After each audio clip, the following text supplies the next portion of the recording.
De Shomuka-tempel, ofwel de Viergezichten-tempel, is opgedragen aan Adinata.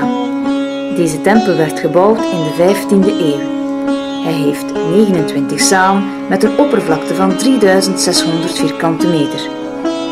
Koepels en torenspitsen worden gedragen door 1440 rijk versierde pilaren, waarbij geen enkele zuil op dezelfde wijze gebeeldhouwd werd.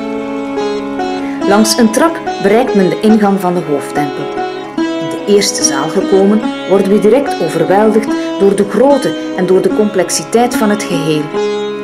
De Adinata-tempel valt vooral op doordat alle architecturale elementen overvloedig met ingewikkeld, uitgekapt beeldhouwwerk voorzien werden.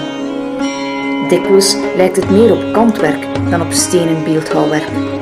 Men geraakt verbijsterd door deze eerste aanblik. In tegenstelling tot andere Indische tempels, gebouwd volgens een traditioneel plan in lengterichting, werd hier gekozen voor een kruisvormig plan, met 4 afzonderlijke ingangen, elk aan één zijde. Elk van deze leidt door een serie zuilengangen naar het centrale hof met het kruisvormig sanctuarium. Daarin bevindt zich een beeld van Adinata met 4 gezichten.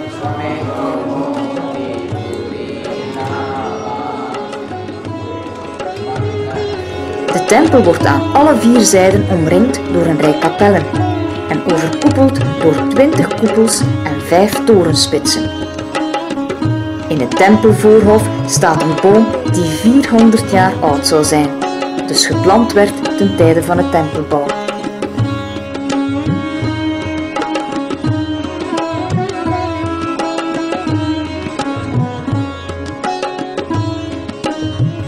De tempel werd gebouwd door een rijke Jain-handelaar, Jarna Sa.